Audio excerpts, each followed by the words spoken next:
need a drink, Pa. Doc?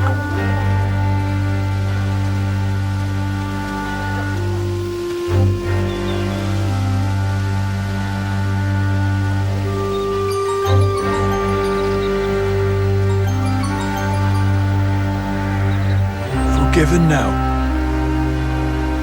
Forgive and forgot.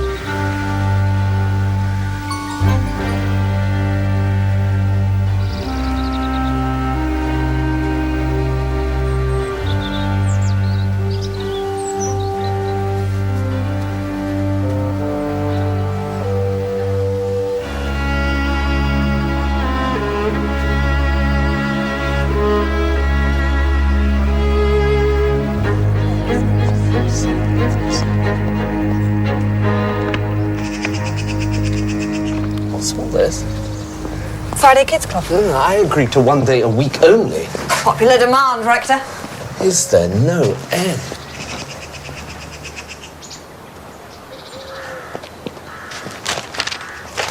I ask you to take this down, Hewlett. I will not have Skimmington propaganda here. It's community information. Ah, there you are. How's the new job, Anthony? Quite a change for you, having a woman for a deacon, and a Skimmington at that. Sound and fury, and a nauseating proliferation of salad lunches. Broughton certainly hasn't settled down much in my 40 years' absence. Oxford is dull by comparison, as is, quite frankly, this issue of my final resting place. There's a disease tree due to come down soon in the east corner. Oh, that'll do. So long as it succumbs without too protracted an illness. You look to be in rude health, Mildred. Bad habits catch up with one in the end, Anthony. As you know. How did you... Archdeacon Abel wrote. And anyway, who said anything about a natural death?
Sir, I'll leave the file on your desk for Monday. No, hand that over now. I'll work on it now. I thought you were keen to get off. Not particularly. Mrs. Barnaby's mother's staying for a couple of days. Gully's turning up too. It'll be 2 days of lurid medical discussions. And the footy, if permitted at all, be on the portable in the bedroom. Nightmare. And to complete my weekend's enjoyment, I have community liaison duties to perform in Broughton. The Skimmington village. Nothing good can come of it, Jones. Nothing good.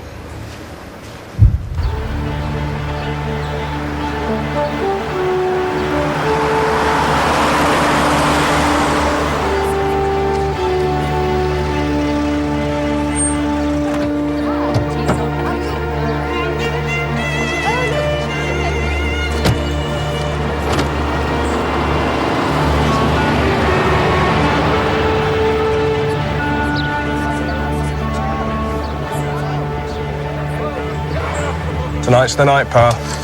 What, you going to pay your bar bill?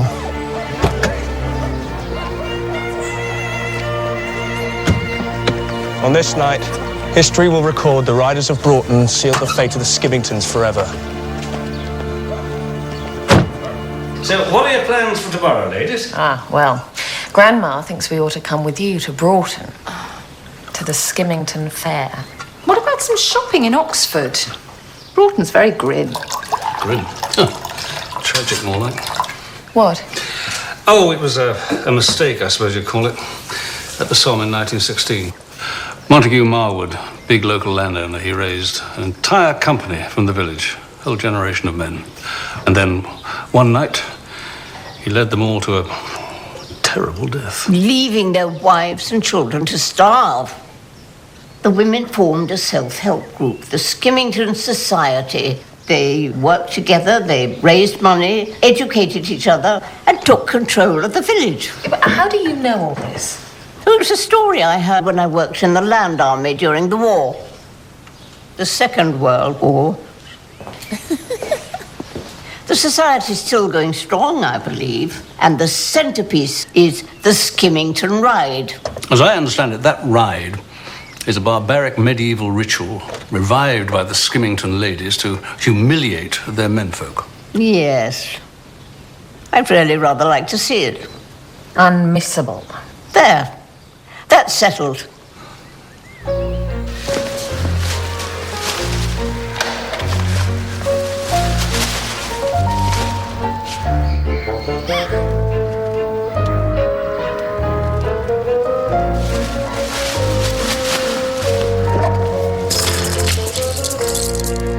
We're having a party next week.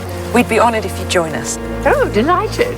And we'll see you at 09:30 tomorrow at the committee rooms for the pre-fair briefing. I'll be there. Great to meet you, Mrs. D. You're too kind. Hard to believe you're related to our public enemy number one. See you tomorrow. I assume you'll be staying for the fair tomorrow, cousin? Actually, I'm making a speech. The Skimmingtons are making me honorary president. One wonders why you chose to stay here at the Knox and not down at Ainscombe Farm. Oh, but Anthony, sleeping with the enemy is so much more interesting. Polly, men need serving in the clubroom. I'm not stopping you. Evening, Mrs. D. Evening, Polly. Bob. Mildred, could I come up for a moment? You're late for your meeting. Yes, but about the Archdeacon's letter. Perhaps I might call on you later? If you like.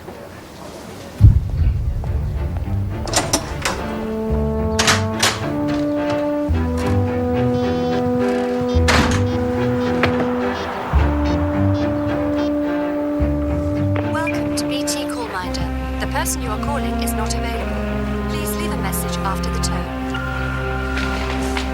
This is Mildred Danvers at the Knox. I think you'll know why I'm calling.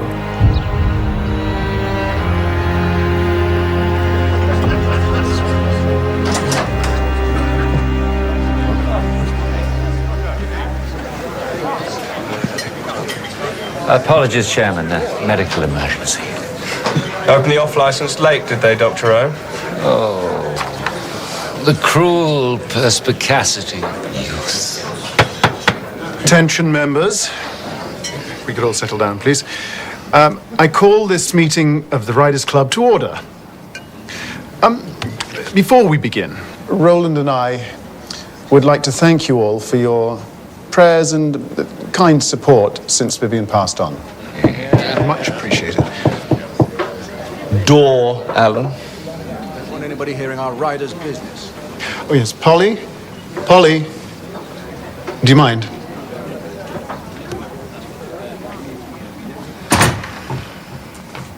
Blessing, Anthony. Make it a good one.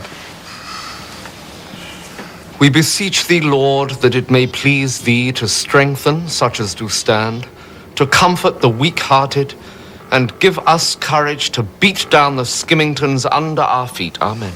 Amen. Amen. Historic news, members. The tyranny of the Skimmingtons is finally over. I can safely say that tomorrow will be the last time that we bow our necks to the yoke and submit to the awful humiliation of the ride. You're not married to a Skimmington. Well, the ride's a symbol of some old conflicts in the village, right enough, but it's just that, Anthony. A symbol. Two-pronged strategy. One, Anthony's new blood. He's bound to be nominated tonight. So we've been training with Bluebell, and we're confident. Number two, the legal offensive. Anthony. Make no mistake, gentlemen, the monstrous regiment of women marches ever on. The battle for Broughton must be joined once more and won. Hear, hear.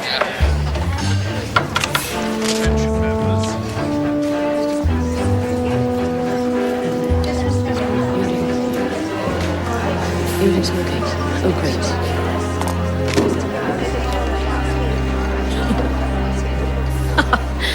Well done, Polly. Well, Skimmingtons, it looks like Gant and Roland have guessed that the Reverend might just be nominated as our rider this year. They've been secretly working on his technique. I saw them in the paddock last night. He was hopeless. What about the legal issue, though? Can Gant really get us outlawed for discrimination? The legislation's been around for ages. But it's for the protection of women. Well, it cuts both ways, Fee. Our constitution explicitly forbids male members, which, strictly speaking, has been illegal for some time. Are we making a mistake, nominating Gant at all? We can't let him dictate to us. He's got to be stopped. Have a quiet word with him tomorrow, before the ride. He won't listen.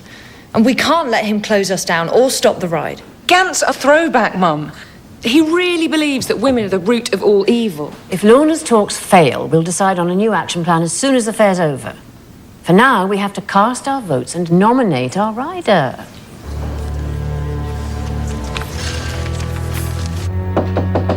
Come in. Mrs. Danvers, I'm just returning your flask. Dr. O'Dowd found it at the Hermitage this afternoon. Mr. Marwood. Very kind of you.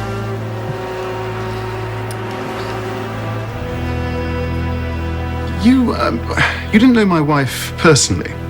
Oh, regrettably, no. Her late mother and yours were friends of mine many years ago before I went abroad. Cocoa, Mrs. D. Well, thank you, and good night, Mrs. Danvers.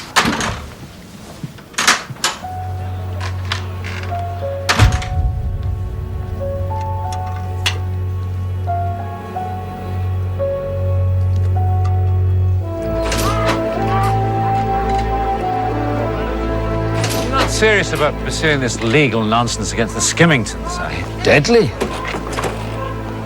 Well, you'll have a fight on your hands and need come looking to me to heal your wounds. Good night, gents. Good night.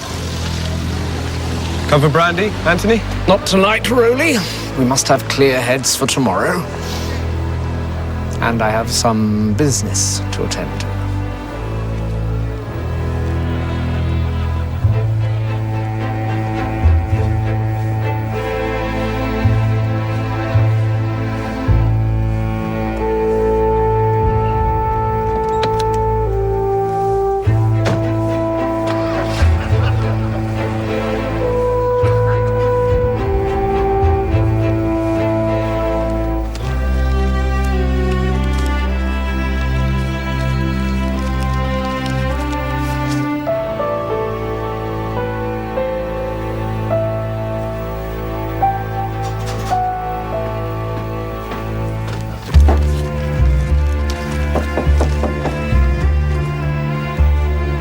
Come in.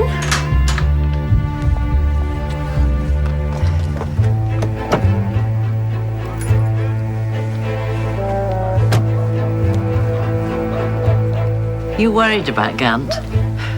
We certainly stirred things up. You coming home?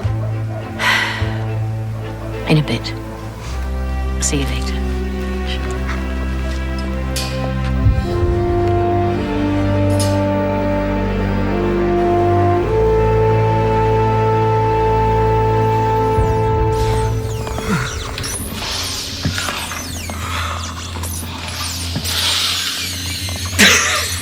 I have erred, Lord,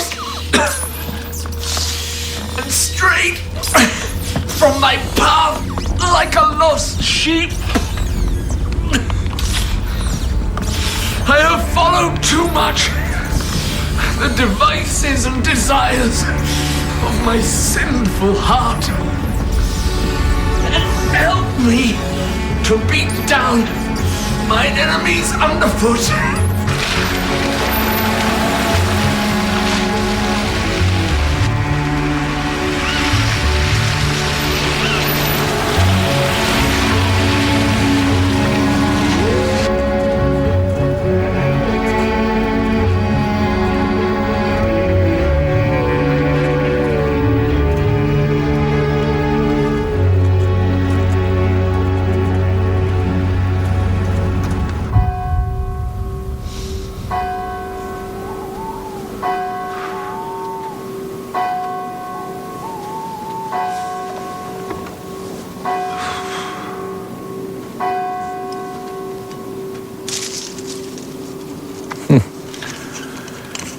You know, you'll frighten someone to his grave one of these days. Trouble sleeping, old friend? Quiet in the van. Chatter here. Spirits help. I'll not disagree with you there.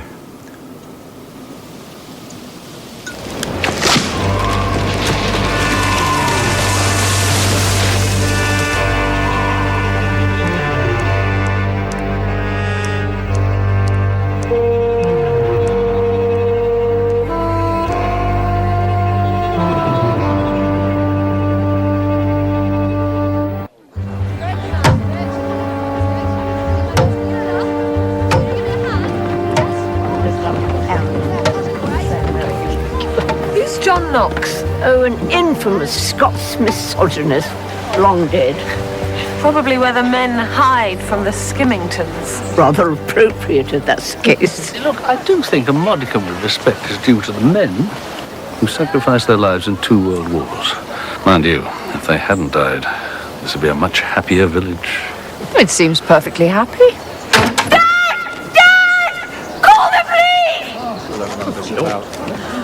For all of us, there is a time ordained by God the Father Almighty, a time to plant and a time to pluck up, and inasmuch as that time has now come for our dear cousin.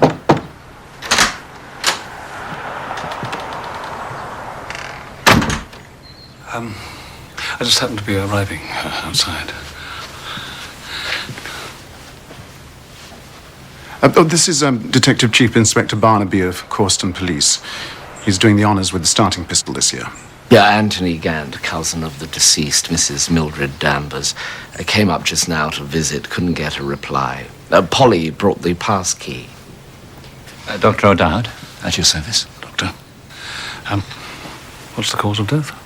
A heart attack. She had a history, I understand. Nothing for you to ruin your weekend over, Mr. Barnaby. No, I'm sure you're right. Mrs. D was going to be made honorary president. Of the Skimmington Society. Would you excuse me? I've got rather a busy day. A shooting competition to host before the fair begins. Yes. Well, I should go and make some arrangements.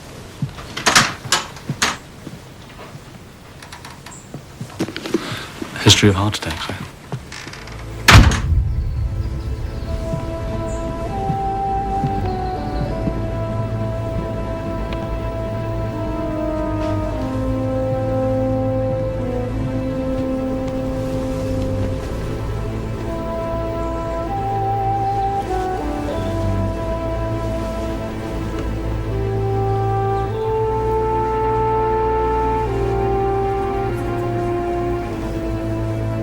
Doctor? Yes? Did she have something in her hand when you came up here? Oh, yes, a flask. I moved it to examine her. Now, where is it? Stranger.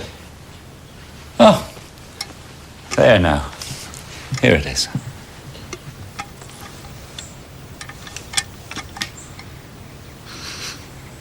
Nothing untoward, I hope.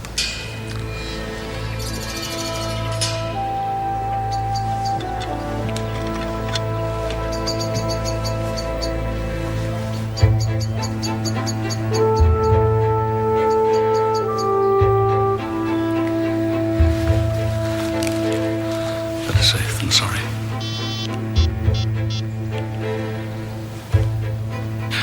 Jones, are you busy?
Mrs. Hastings.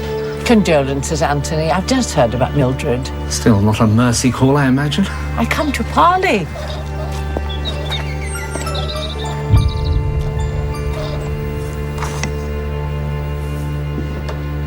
Did Mrs. Danvers have any visitors last night, Polly? I heard Mr. Gant asking if he could see her after the meeting. It was something about a letter. What meeting was that? Riders' Club. They were all here. The Marwoods, Reverend Gant, the doctor, poor old Alan, the gravedigger. He talks to dead people. Oh, and I saw Mr. Marwood in Mrs. Danvers' room when I took up her cocoa at 9:30ish.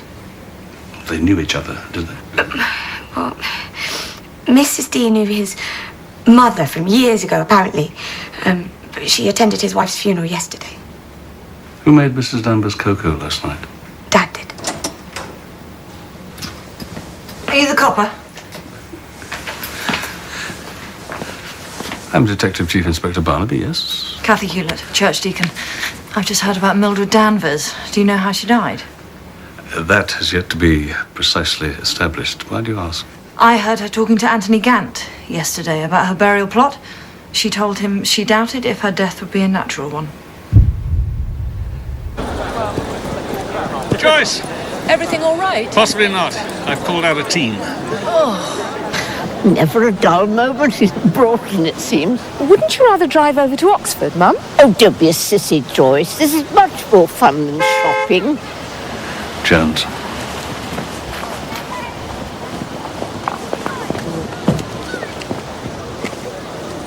What have we got, sir? We've got Mildred Danvers, age 78, deceased. And you don't think she died of old age? Let's say I've got reasonable doubt. Gets you out from under anyway. I'm not in the habit of using murder as an excuse. No, of course, but there are upsides. Look, it's a bit late. Secure the scene as best you can. Hold on to that for Bullard. I've got to make a call.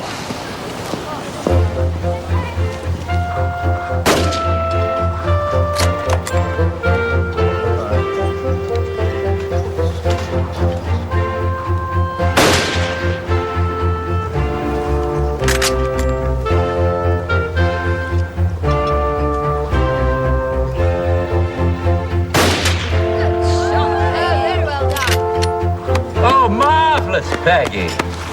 Skimmington's now 2 shots ahead. Roland, you on up? You're next to shoot.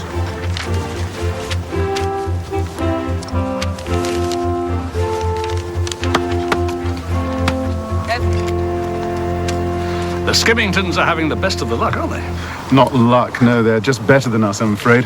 Have been for a long time. Hasn't there ever been an outbreak of peace? There's acceptance in the main. The Riders aren't much of a match for the Skimmingtons these days.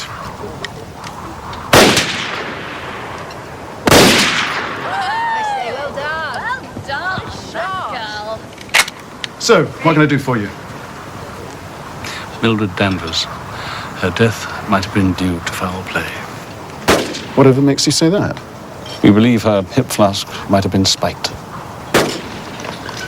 Oh, I never met her until yesterday. There was coffee for the guests after the funeral, and I was introduced briefly.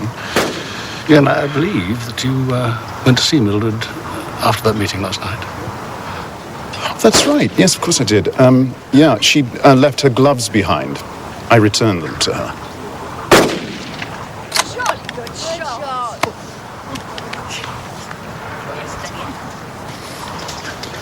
Henry, final shot to you. A bullseye would tie the competition.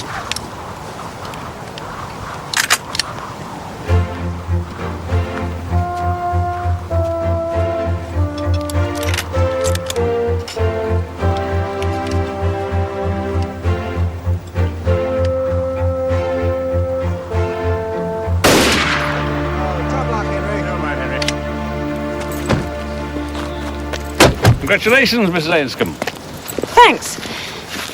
Lorna Hastings, our chair. This is my daughter, Fiona, and you've met Kathy, I understand. Yes, I have. Our invigilator for the Skimmington Ride, ladies. Detective Chief Inspector Barnaby. How do you do?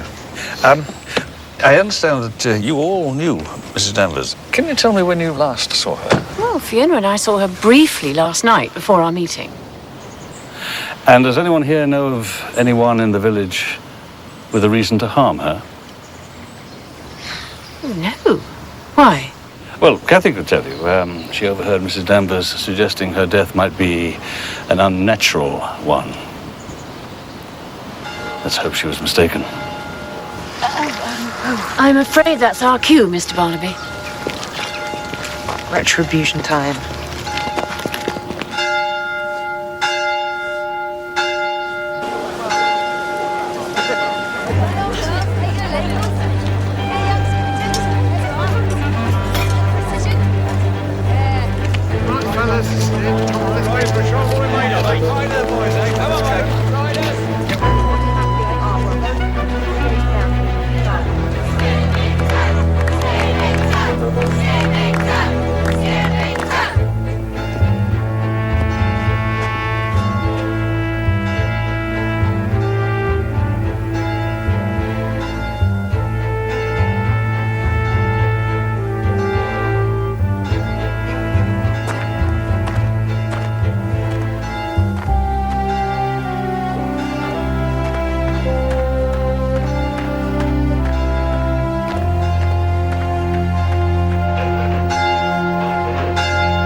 Good afternoon, ladies and gentlemen. I'm Tom Barnaby, and I'm standing in for Miss Chief Constable, who sadly cannot be with us today. Anything in the flask? 10-year-old brandy and lashings of barbiturates. Maybe I should stop the proceedings. Boss would be happy. Huh. Like to see you try. Welcome you all to this year's Skimmington Fair. As you all probably know, it traditionally starts with a unique event. So without further ado, I'll hand you over to the chairperson, Ms. Lorna Hastings, for this year's Skimmington Ride nomination.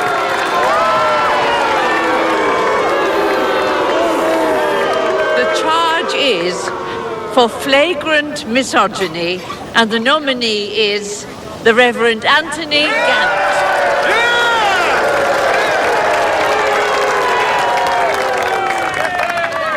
The Skimmingtons have laid down their challenge. Now it's for the rider to show his mettle.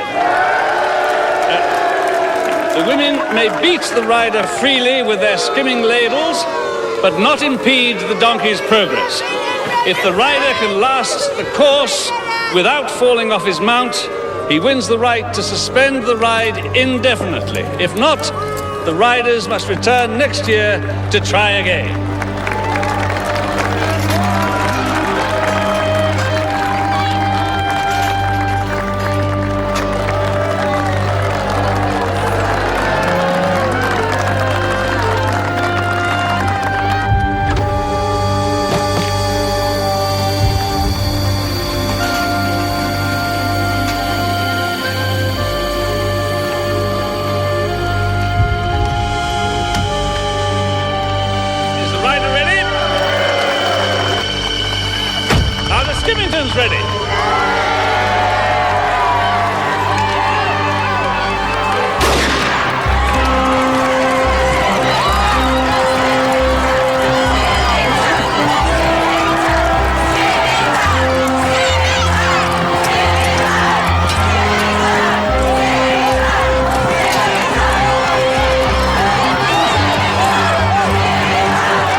He's been shot.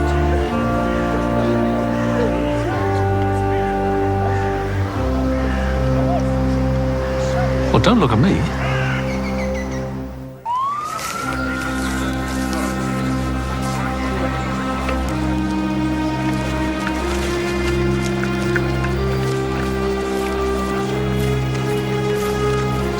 Guys, I think it's best if you go home, or what do you want to do? Well, if I can get Mum away from all the excitement. Excuse me. Looks like shopping in Oxford. Yes. See you later. Jones! Jones!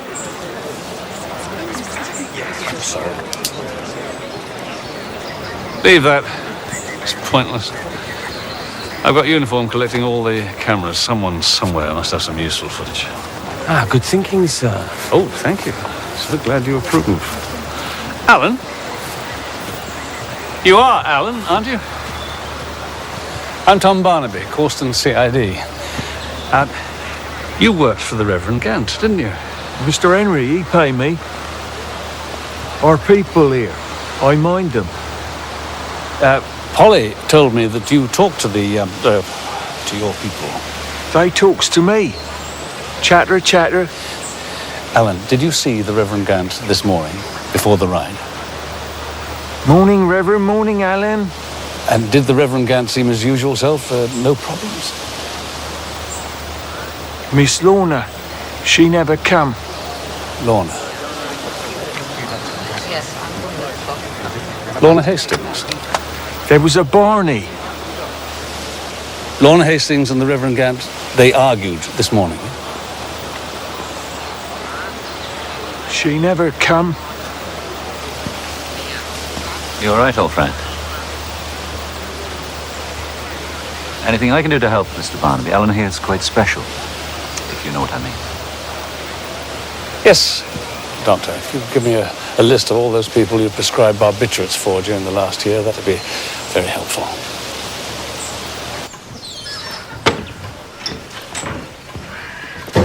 What you got? Quite a bit. First off, Valium. Found them in the desk. Gant's name, recent date, only 2 pills left. Thing is, though, if Gant did spike Mildred's flask last night, and he was the first person in her room this morning, why leave the murder weapon for us to find? Why, indeed. Have a look at this, sir. Window's been jemmied. Now, I sent a PC straight over here to watch the place after the shooting. So, if the Reverend Gant left here just before the ride, the intruder must have gotten here then or during the ride, eh? Yeah. Anything taken? Well, it's hard to say with all this stuff. It looks as if the Reverend Gant was trying to mount some sort of legal challenge against the Skimmington Society.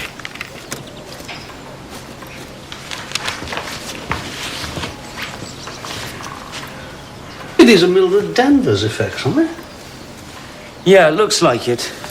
Maybe she gave them to him.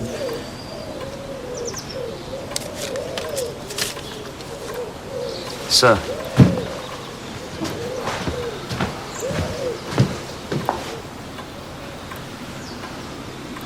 Or maybe not.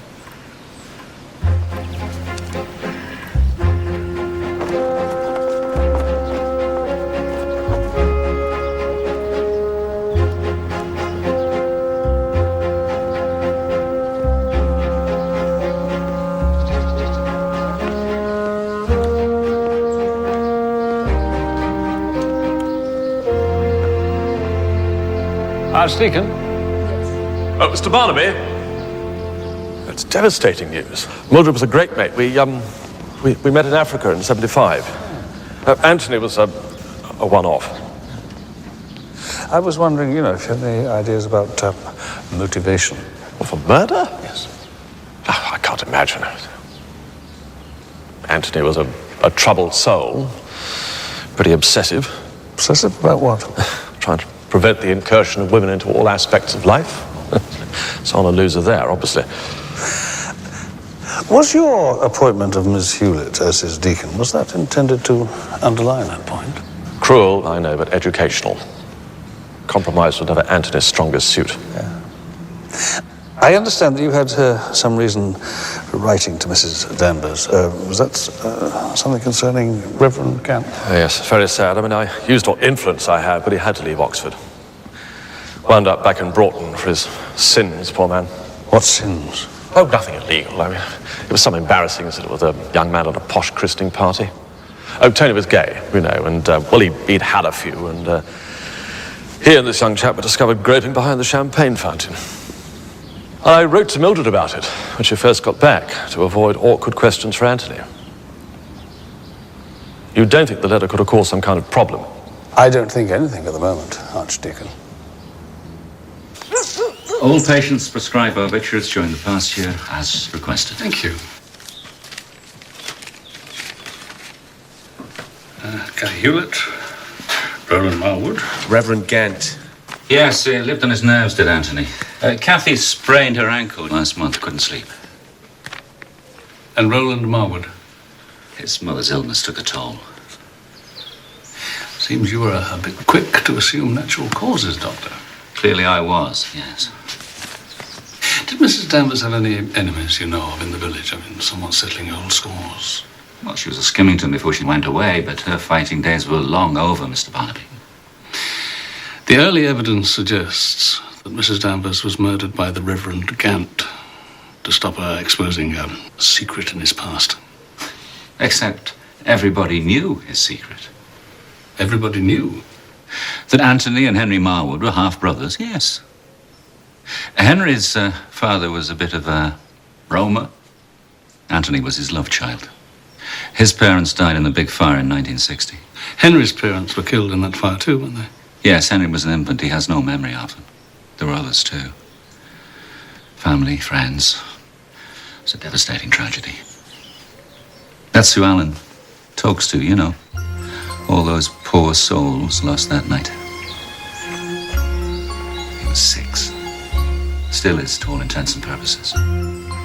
But I often think he remembers, so the rest of us can forget. Yeah. Thanks, mate. The barbiturate found in Mildred's flask doesn't match any of these. Yeah, not surprised. It's the sort used by vets. Vets? Yeah. We're going to need an incident room. Hey, James.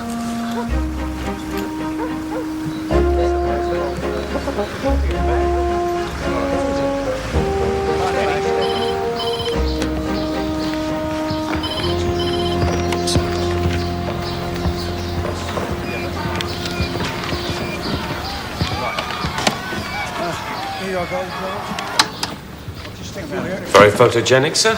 Oh, thank you. Anything from the lab? Yeah, there's traces of old lime mortar on the trigger of Fiona Ainscomb's gun, and an eyelash that isn't Mildred's in the bottom of her flask. There might be some prints of the flask as well. Mildred Danvers, Dr. O'Dowd, and Henry Marwood. Henry Marwood?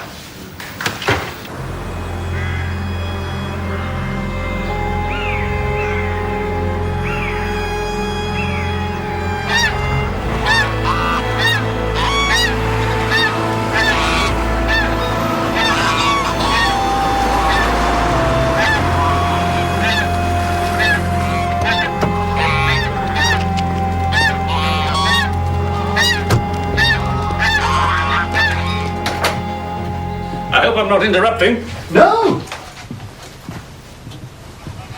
Is that Marwood Hall? Ah, the ruins of. Luck has not been with us for quite a while. So, what can I do for you? Mildred Danvers' hip flask. Your fingerprints were on it. I've been such a fool. I really don't know why it's... I suppose I haven't been thinking very clearly. I lied about the gloves. It was the flask I was returning to her. And why didn't you tell me that straight away? It was cowardly. Well, you just said that you suspected foul play, and I just didn't want any more fuss after Vivian. I know how it looks. I'm assuming that you knew about the Reverend Gant's troubles in Oxford. Yes. Were you aware that Mildred Danvers knew about them too? No. So you weren't trying to save your half-brother from exposure then? No. No. I have no idea why anyone would want to do away with Mrs. Danvers. Or Anthony.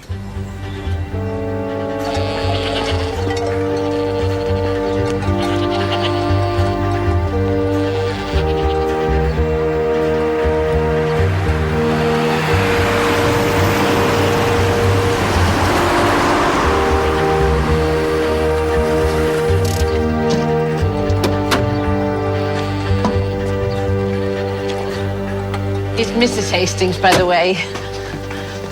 I lost my husband. It was an assumption. I do beg your pardon. Rumours that we're all raging dykes at Ainscombe Farm are erroneous. But no less popular for that. How can we help? We've had confirmation about Mildred Danvers' death. It wasn't natural causes, it wasn't suicide, it was indeed murder.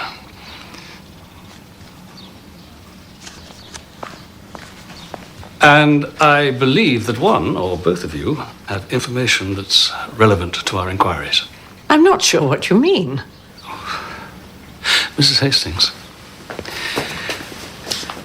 2 people have died here in the last 24 hours. Can I recommend that you cooperate without prevarication? It's my fault. I asked Lorna not to say anything. The day after Mildred arrived in the village, she shared a confidence with Lorna and I.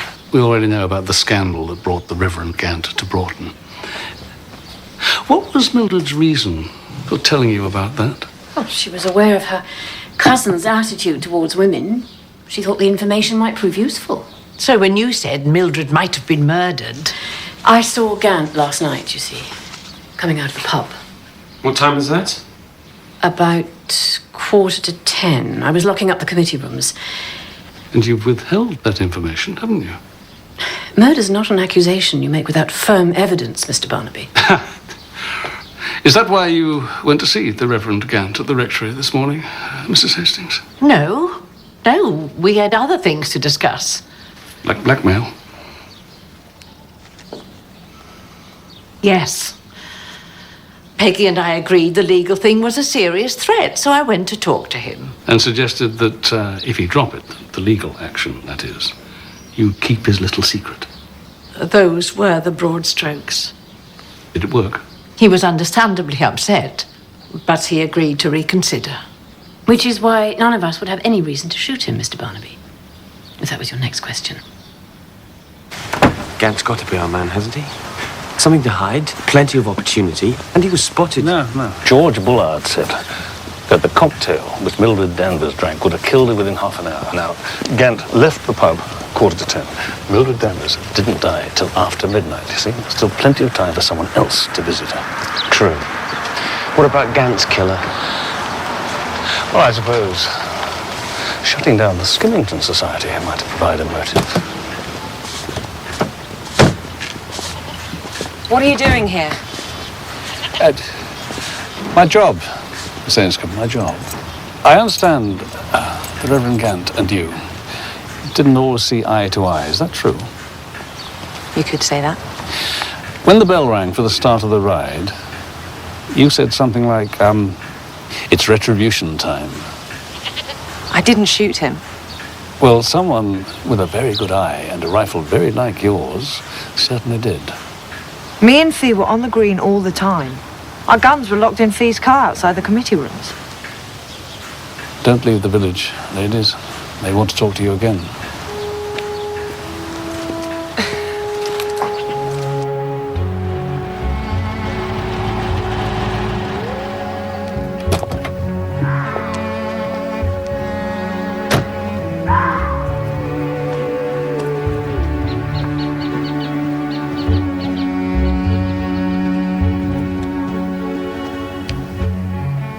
Who poisoned Mildred?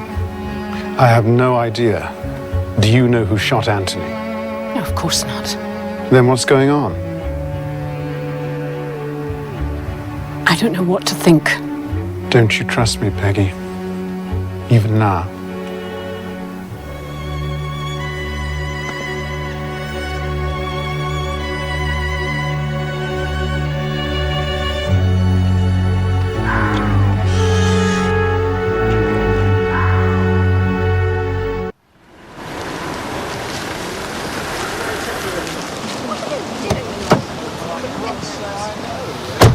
Count. Sir. Good news only, please. Mum-in-law's not leaving. Probably 2 more days.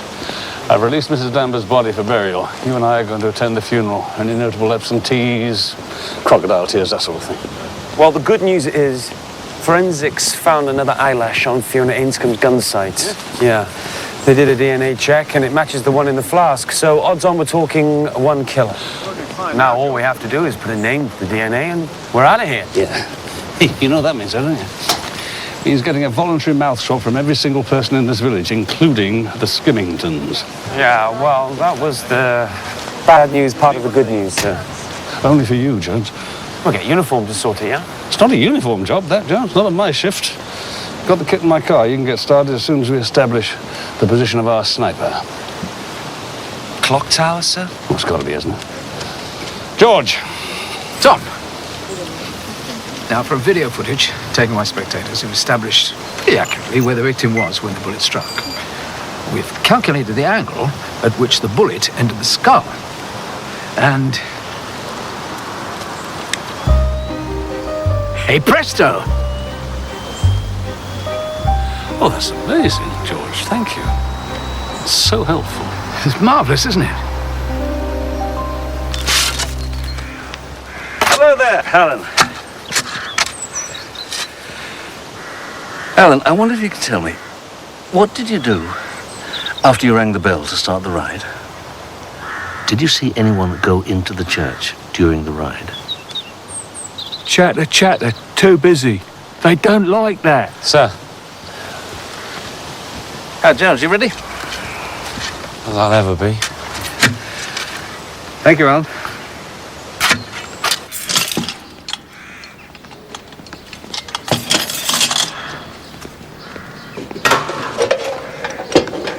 Good morning, Kathy. I'm sorry to disturb you, but I need to take a quick look in the bell tower, if I may. I suppose so. Thank you. Oh, and DC Jones here has something to ask you. What?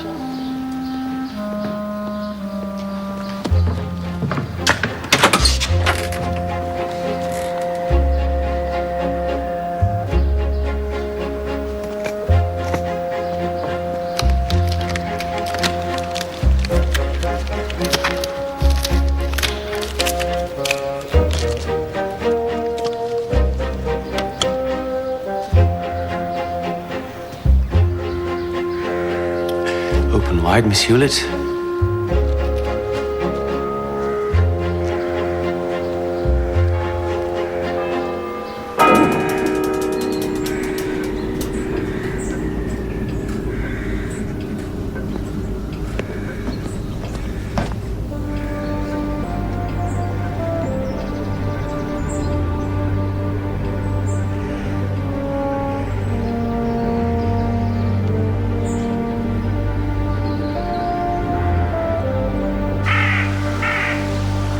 Forensic evidence places your gun firmly in the bell tower, Miss Anscombe. I told you. I didn't shoot Gant from the bell tower or anywhere else. And you did say, did you not, in your statement, that you, and only you, had the keys to your vehicle and the gun rack? And there's no evidence to suggest the car was broken into? No, but I lost my keys, actually. Or thought I did. Well, you didn't mention this before, did you? Me and Kath were in the middle of the crowd. Everyone was jostling to see. I put my hand in my pocket. I assumed the keys had fallen out. And when did you rediscover them? Not until after Gant was dead and we were asked to give in our rifles. I wasn't even thinking about it. Went back to the car, put my hand in my pocket. There they were. I thought I'd made a mistake. So, can I get on now?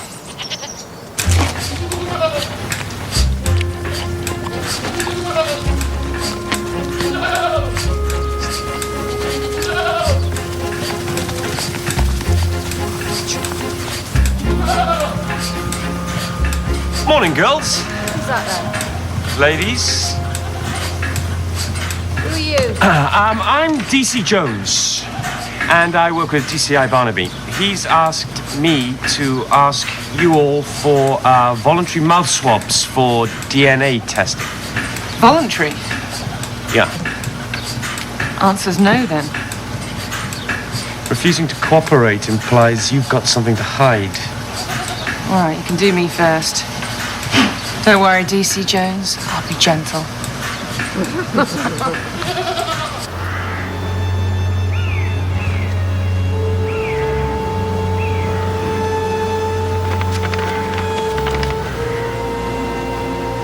Pa! Roland! I wanted to... DC Jones is here. He wants to test our DNA. All right.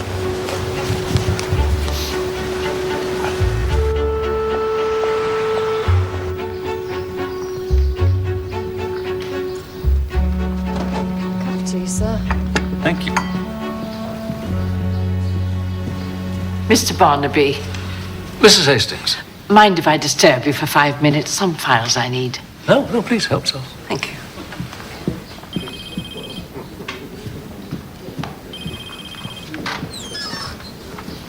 Are you getting anywhere? Information gathering. Anything I can help you with? Yes, did you know Henry Marwood's wife, Vivian? Not well. She's been ill for years. Why do you ask? Information gathering.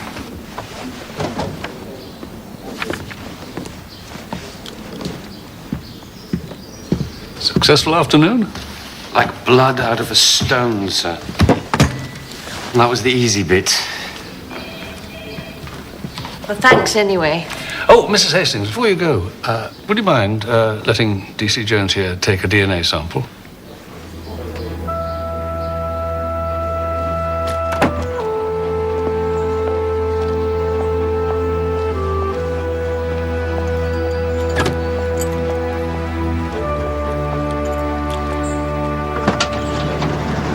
Funny as ever, Lon. And busy as ever. You've time for an old friend. Not right now, Kieran. It's always cruel postponements with you females. When you know what I felt about you all these years. What's brought this on? Murder. Makes you think. Mildred's funeral's in less than an hour. Come over to the house for 5 minutes. It's important. It concerns Henry and Peggy.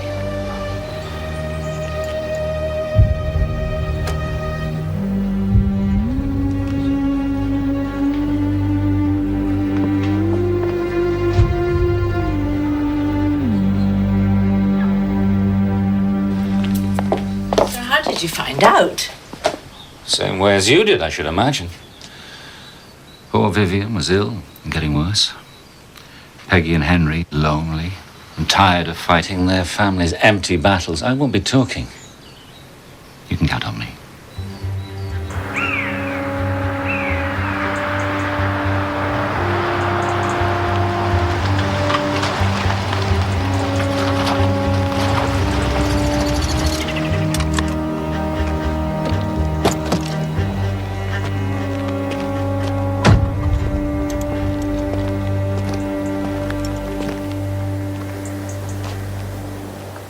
I thought we should meet on neutral territory. What do you want? A truce. And an exchange of information. Very funny. Things have changed, Fiona. You could say now we have interests in common.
Peggy has asked to say a few words.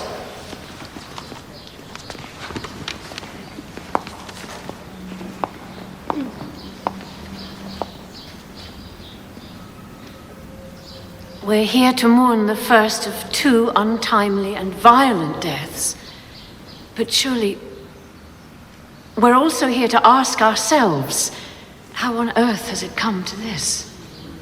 I don't know why Mildred or Anthony were killed, or by whom, but if it had anything to do with our past conflicts here, I want to say that the time to forgive is now. Right now,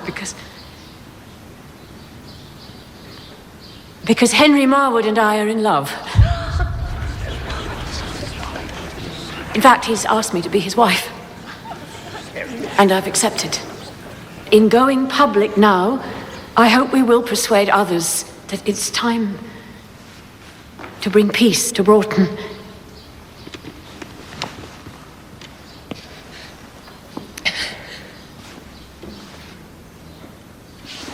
Come on now, everybody.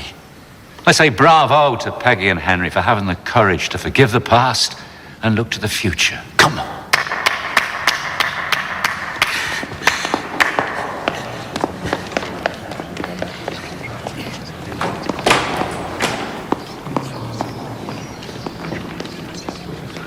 Right.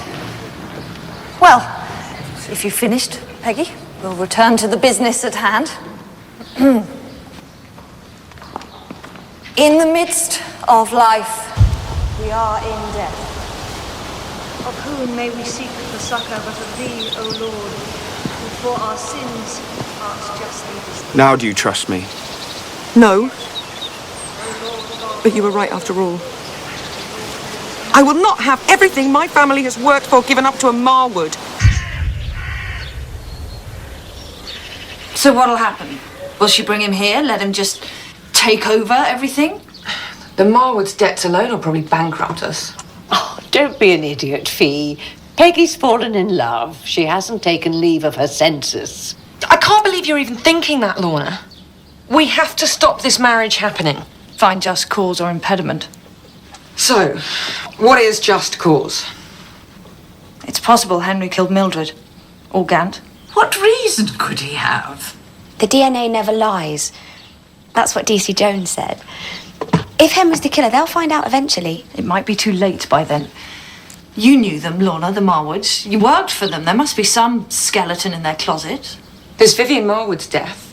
I mean, she was demented, poor woman, but she was still young. What, suddenly she gets pneumonia and dies? Very convenient in light of the thing with my mother.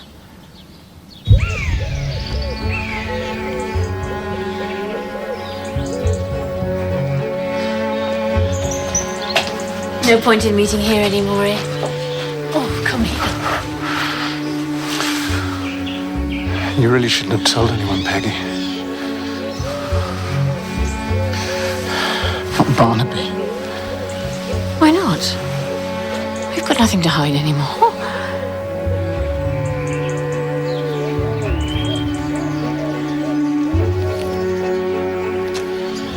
What's this?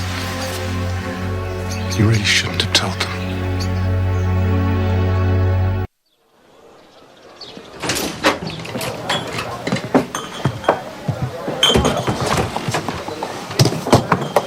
I never thought I'd be this glad to be in a pub with no women.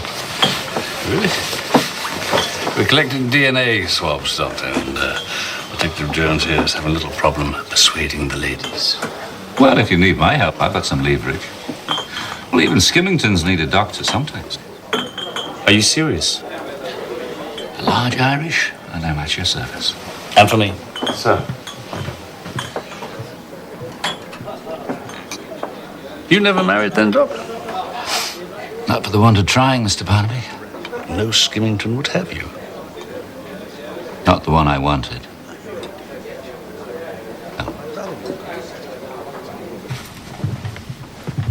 I'll catch you up, Fee.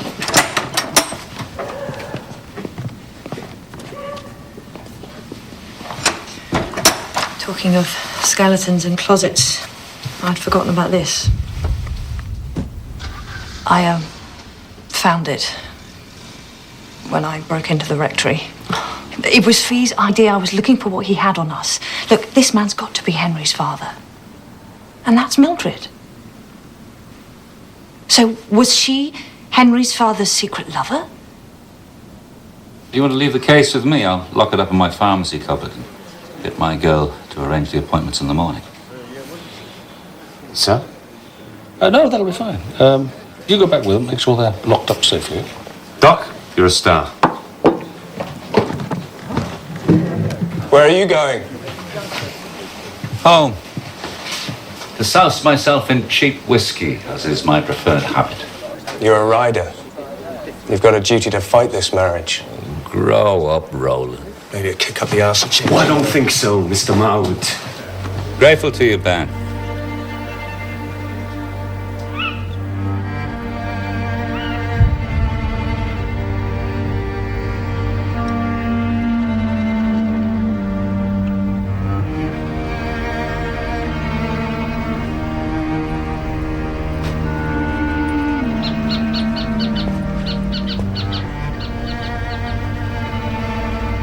Is this where they met?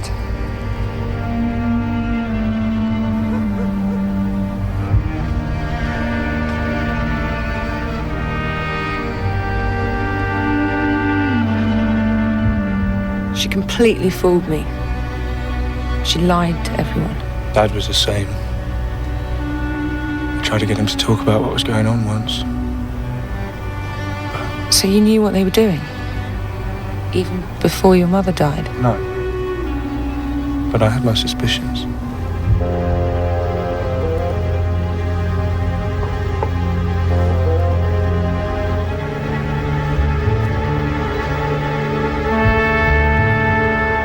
Her death was very sudden. I even wondered whether he'd...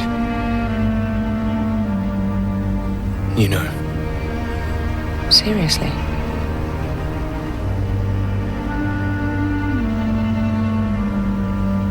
You must have hated my mother.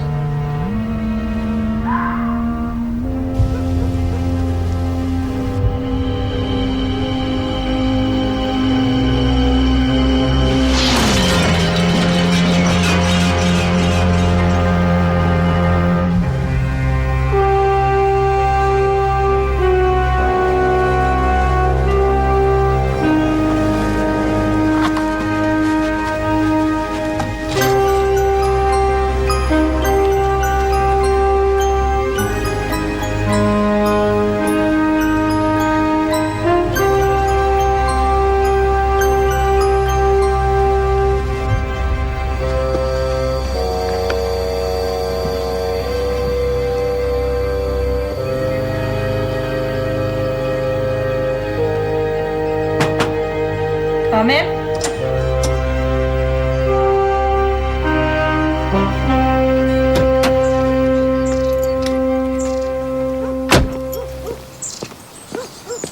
Sir? You on the right now.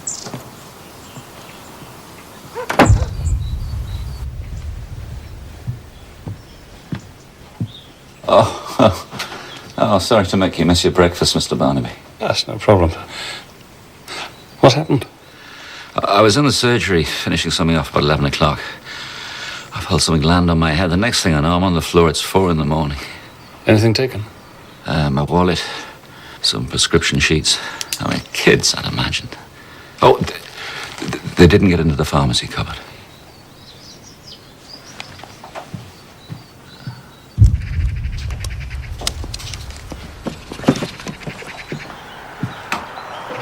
Cupboard was locked tight. Everything's here. Not sure I buy this as a robbery. Maybe the attacker wanted it to look this way. Roland Marwood could have had a pop. He was looking for a fight in the pub last night. I'll have a word if you like, sir. No. You've got the DNA samples to collect.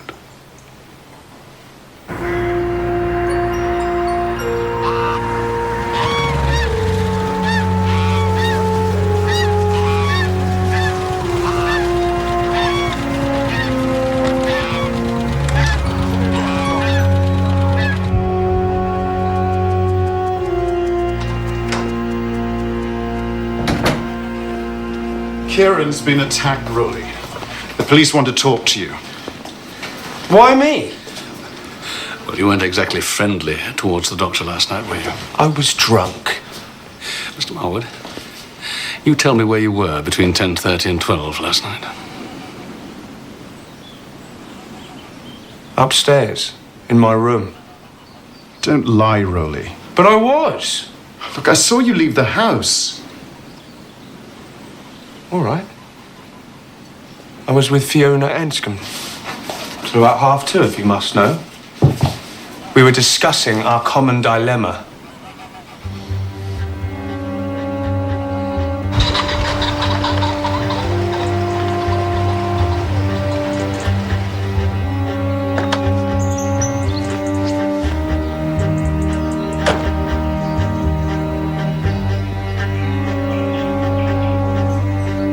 Apologies for the choice of rendezvous.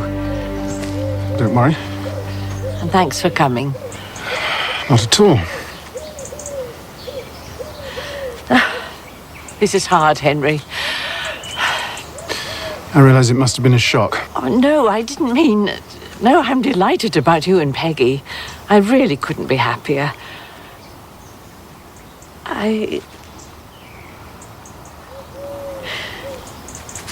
Kieran told me about Vivian.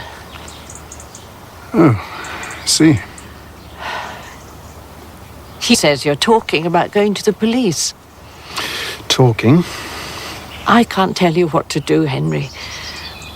But just remember what you've got to lose. I can hardly forget, Lorna.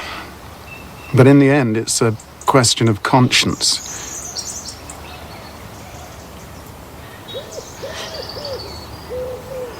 I suppose you're right.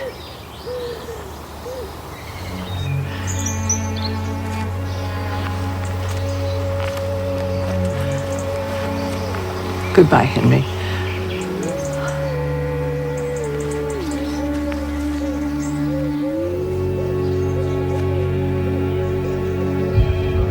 Look, I'm really not sure. You wouldn't want to get done for ignoring evidence. Miss Anscombe. Miss Anscombe, what can we do for you? I'm here to demand an exhumation. It's not a joke, sir. Roland says no post-mortem was carried out on Vivian's body. Even he suspects Henry. He's got motive, his affair with my mother, and now there's new evidence to suggest he might have murdered Mildred. You've got to dig up Vivian. She's serious. Yes, I get the idea. What new evidence? Thank you. Did you get this when you broke into the rectory? That was Kath, actually. But the point is, that must be Henry's father with Mildred. Maybe Mildred had something on the family, and he killed her to keep her quiet. Maybe he poisoned Vivian, too. Ben says that some poisons can stay in people's bodies for years after they've been buried. Any proper police investigation... Well, what a well-informed constable Ben is. Thank you, Miss Anscombe. Thank you for coming in. I'll hold on to this for the minute, if you don't mind. In the meantime, might I suggest that you leave the proper investigation to the police? If I come clean... They'll arrest you, Henry, and Kieran.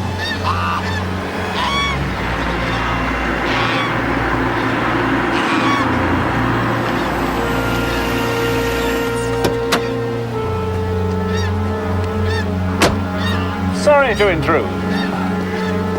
I'd like a word with you, Mr. Marwood, if I may.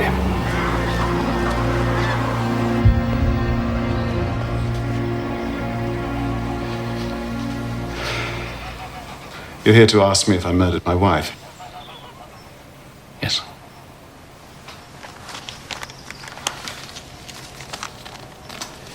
Better see this. Thank you.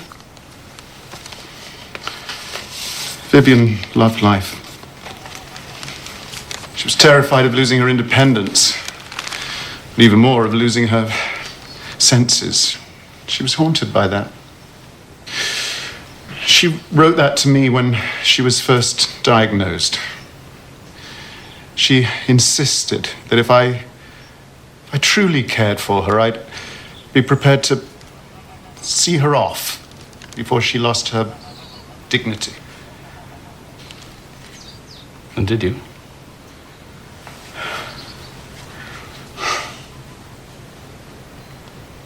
One night, Vivian and I both had flu. It had gone to her lungs, and she had a terrible temperature, but she was more rational than she'd been in months. But I had some very strong sleeping pills. I fetched them and brought them back to Vivian's room, but she'd fallen asleep, so I just sat there and I watched her. I suppose I must have fallen asleep too, because I woke up sometime later and the bottle of pills was on the bedside table, half empty. Vivian was dead.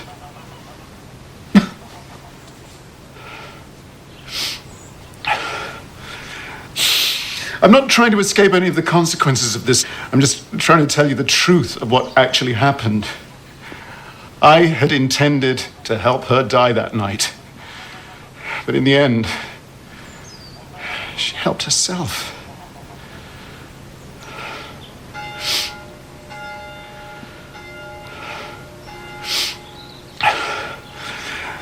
That's Anthony's funeral. What are you going to do? Can I have a word, sir?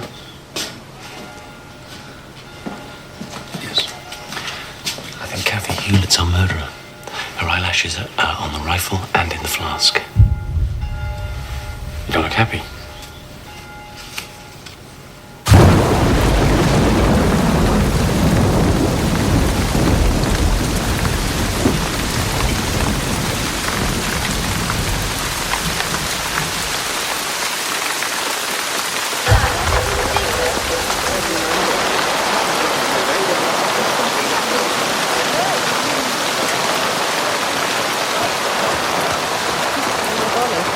Everything all right? It's Kathy. She doesn't appear to be here, and the church is locked.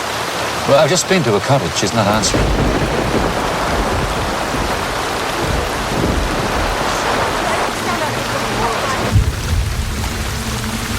What are you going on about?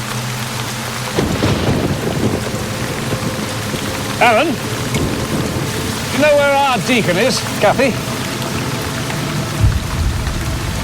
Got any idea where she is? Chatter now. I don't like that. Too busy.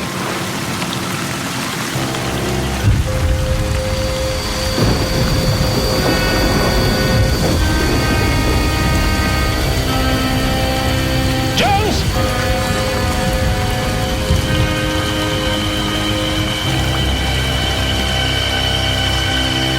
What's she saying, Alan? Chatter. Not a happy chap. I don't suppose she is.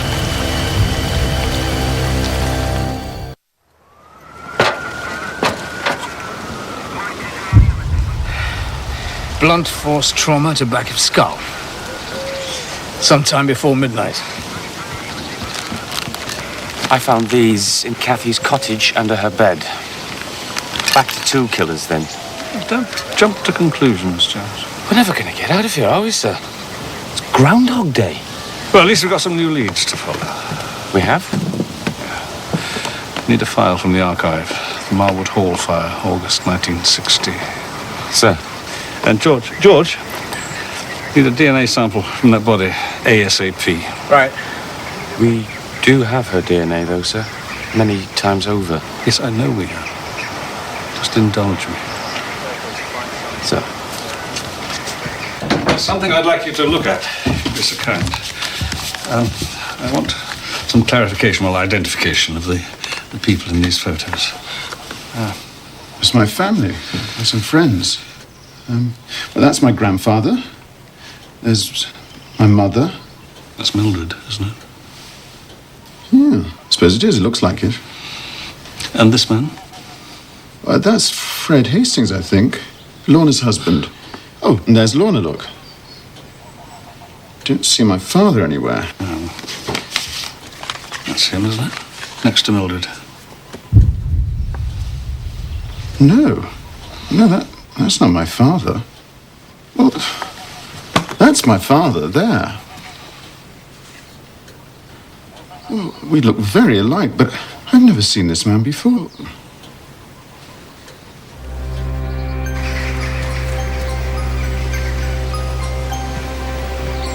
Peace and quiet. P's and Q's. Better mind them. Hello, Alan.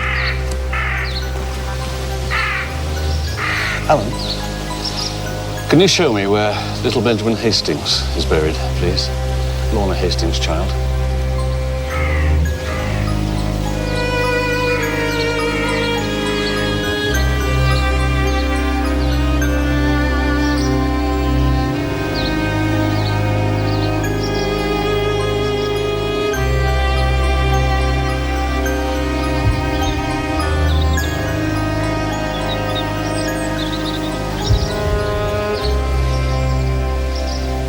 Alan, when we met before, you said that Mrs. Hastings never come. Lorna never came. Did you mean here, to the graveyard? No one ever come for him. Poor baby.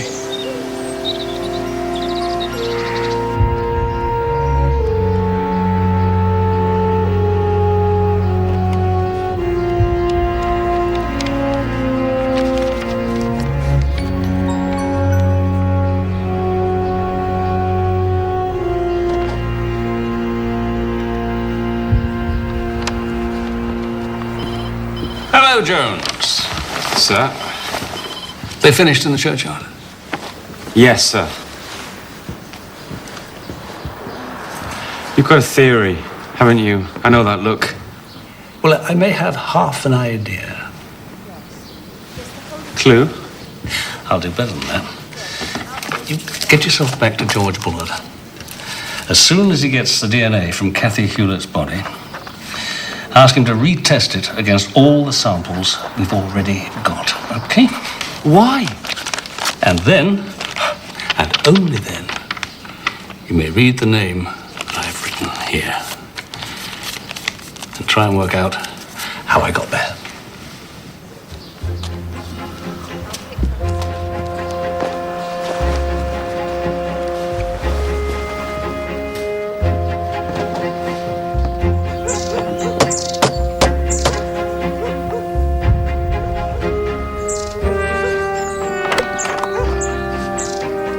Mr. Barnaby, may I come in?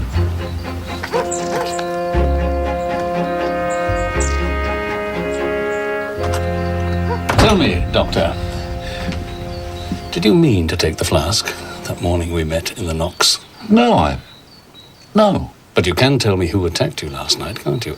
I've no idea who attacked I me. think you do have, Doctor. You can tell me who attacked you and who the murderer is, because they are one and the same person.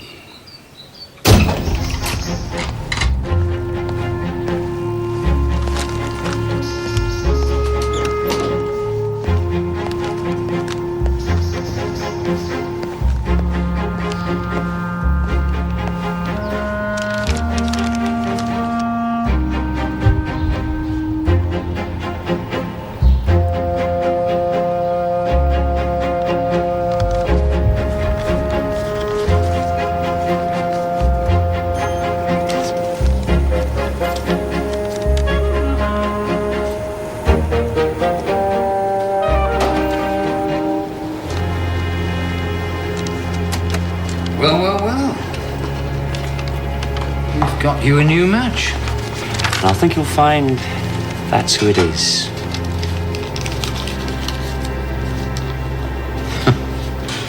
Clever chap, that boss of yours.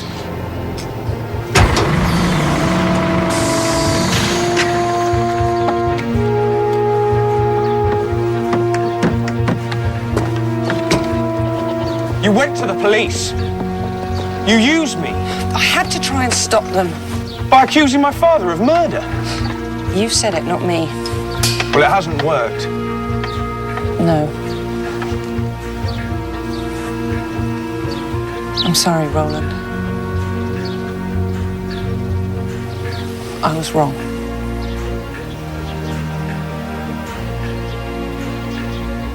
Truce?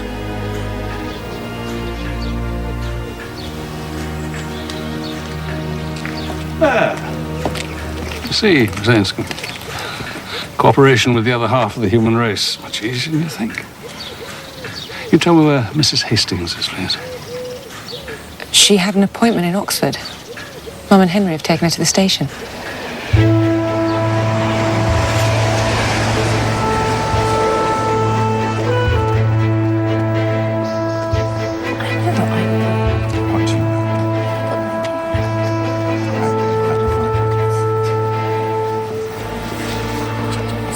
Mrs. Lorna Hastings, I am arresting you for questioning on suspicion of murder. What? No way, this is ridiculous. It's all right, Peggy. I love you both. Please.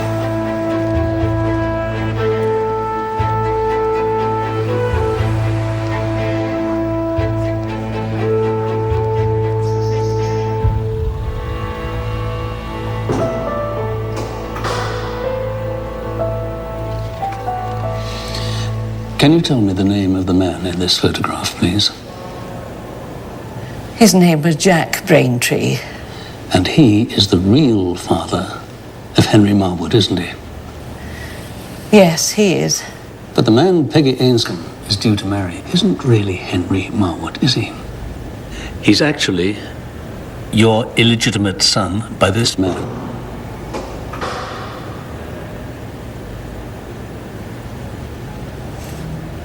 I was due to be married that month. Jack was an acquaintance of the Marwood family, a teak farmer from Burma. He'd caught Mildred's eye, I knew. And one night, he caught me.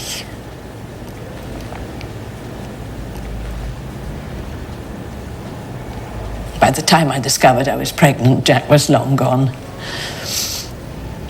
So a year after the babies were born, Benjamin and Henry, a fire broke out, Marwood Hall. You're trapped with the babies in the nursery. Your husband dies trying to get to you. I could hear little Henry screaming. The smoke was so thick. I thought if I die saving him, Ben will be all alone. So you took your own son and left little Henry to die. I knew what would become of Ben and me without Fred to support us. And I was right. I was let go weeks after the fire. It was Peggy's mother who gave me work at Ainscombe Farm. But things didn't go so well for Henry Marwood, did they? I mean, later on, you had to watch him being dragged down by the debts he'd inherited. Well, there was no way to go back by then. But then, years later, fairy tale comes true. The two people you care most about in the whole world are in love. They plan to marry. But you hadn't counted on the return of Mildred Danvers, had you?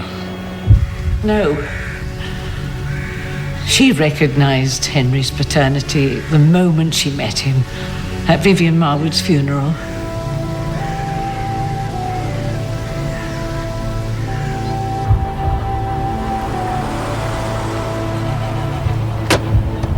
So that night, she invited you to go back to her room. I guessed what she was going to say. I'm really very sorry, Lorna, but you've committed a terrible crime. I feel bound to inform the relevant people as soon as possible. I asked Mildred for a glass of water, and while she was getting it... You put the poison in her flask. But you didn't know then, did you, that Mildred had kept the photograph of herself and Jack Braintree? You see, this photograph was one of the things that Gant had taken from Mildred Danvers, and you saw this photograph when you went to the rectory. Gant's a clever fellow, put two and two together, and now he has something to fight your attempt at blackmail. Think of it as a mutual conciliation, Anthony. I may have other bargaining tools at my disposal. Such as? Such as the question of what you were doing at the Knox last night. So you stole Fiona Ainscombe's car keys. You took a rifle from the back of her Land Rover. You went to the church tower and you waited. Till I fired the pistol to end the ride. It wasn't difficult in all the excitement.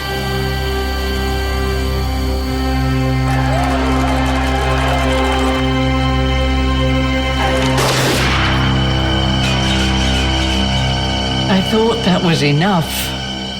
You didn't count on Dr. O'Dowd's offer to assist with the DNA samples, did you? Oh. What the... No. So you couldn't kill Dr. O'Dowd, but you did kill Kathy Hewlett. Kathy brought me the photograph. I knew then I was losing control. Come in. Hi, Lorna. What can I do for you?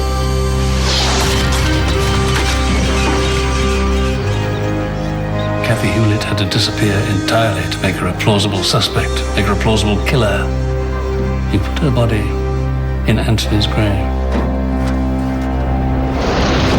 Then you went back to her cottage, you collected a few of her things, planted a bit of evidence to make me believe that she'd run away. Did you seriously believe that you'd get away with any of that?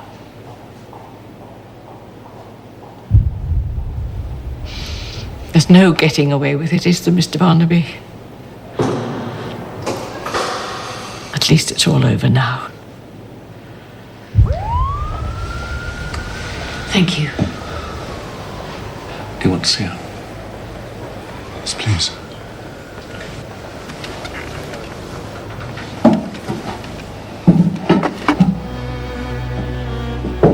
Barnaby.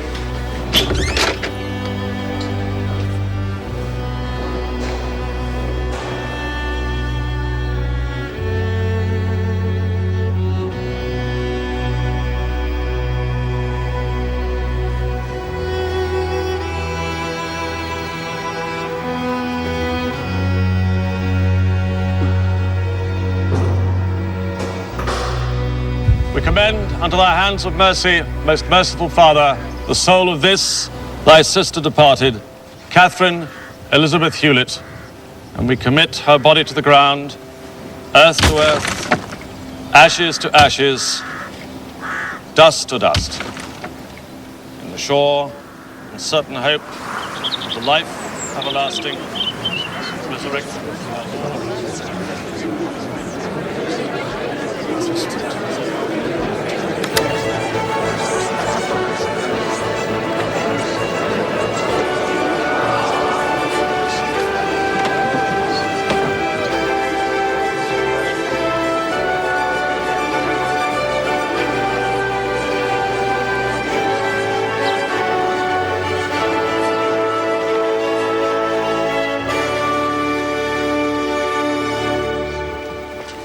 Friends, we're gathered here on this special day to celebrate the marriage of Benjamin Thomas Hastings and Margaret Gillian Ainscombe. Joining together of two people in holy matrimony, but in a greater sense, the joining of our own community. Dearly beloved, we are gathered together here in the sight of God and in the face of this congregation to join together in holy matrimony. Time to go. This man and this woman. The bond and covenant of marriage is established by God in creation. Our Lord Jesus Christ.